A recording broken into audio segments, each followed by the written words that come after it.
Sometimes true combos just don't quite cut it. You need to find ways to convert your one neutral opening in several different combos, or bring someone right off the edge of the stage and then take them out early.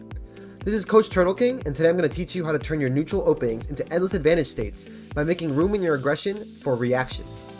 Remember that the season is starting soon, so I hope you'll be checking on my page to check up with all the new content I will be putting out soon.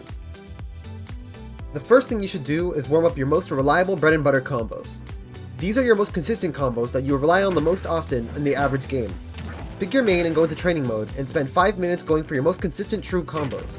Make sure you have them down because the strategy I will talk about in this video is going to be built upon them as a foundation.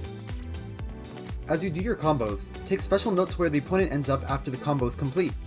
Do they end up above you? Do they end up offstage far away? Do they end up just slightly next to you but out of range? Next, I want you to try to change the combo so they're not quite true.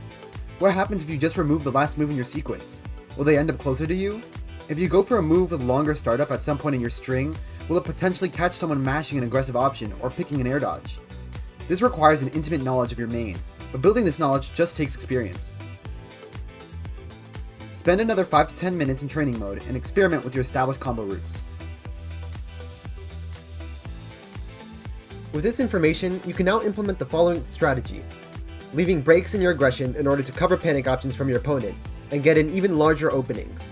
For example, if your combo sends your opponent off stage but keeps you close to them, like many Falcons combos do, you can opt to wait a second and see if your opponent air dodges, and then down air them to hard punish that option. If you're juggling your opponent and just use several up airs, jump up and wait a second to see what your opponent does.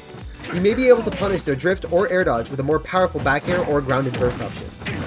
Make sure you're consciously telling yourself that you're going to react to your opponent, and position your character to stay within range of their potential offense in order to punish.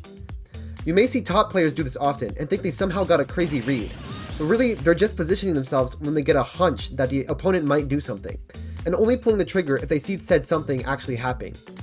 This is often referred to as scouting an option, and it's used in nearly every aspect of the game. It's easiest to scout defensive options if your opponent ends up close to you after a string, since that way you're close enough to hit them again and they're feeling the pressure of your presence, and are more likely to select an option.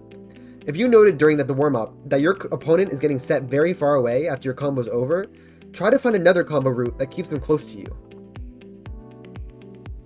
Leaving room in your advantage state to scout an option is what makes your aggression much more unpredictable and terrifying.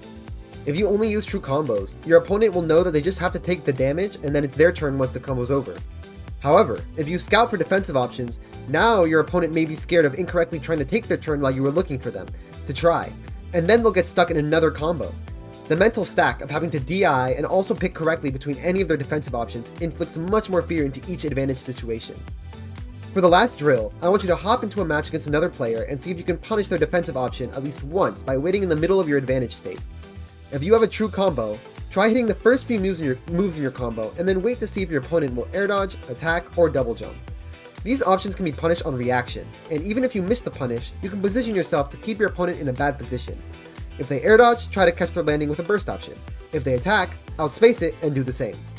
If they double jump, chase after them with a double jump of your own, or position under a platform to catch their landing. These ideas can even extend outside of advantage state. In neutral, if you're pressuring someone's shield with rhythmic, spaced aerials, stop jumping for a second and just position yourself to react. The sudden change in rhythm may alert your opponent and scare them into picking a panic option, or lure them into thinking they're safe to move now. React to their movement with your own punish to clinch a neutral win.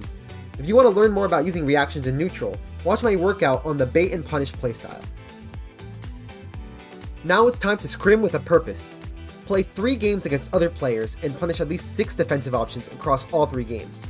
Against the same opponent, punishing their defensive habits may lead them to start switching things up. If your opponent loves to air dodge out of your combos and you land 1 or 2 big down air punishes on them, expect them to switch to a double jump or attack next time they're landing. Keep punishing these other options and your opponent will be so lost they may even panic every time they get hit. Making room for reactions are a fundamental concept that can be applied to every aspect of the game.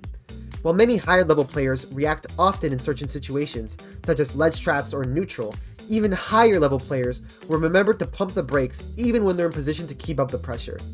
Even if you're the most aggressive player you know, waiting for just a split second in the middle of your advantage state can be the thing that makes you genuinely terrifying. The next time you play, consider holding back your combo finisher and see if you can instead land another combo starter for an even bigger advantage. I'm Coach TurtleKing, and I'll see you in the next video, and I hope you enjoy the season. Peace!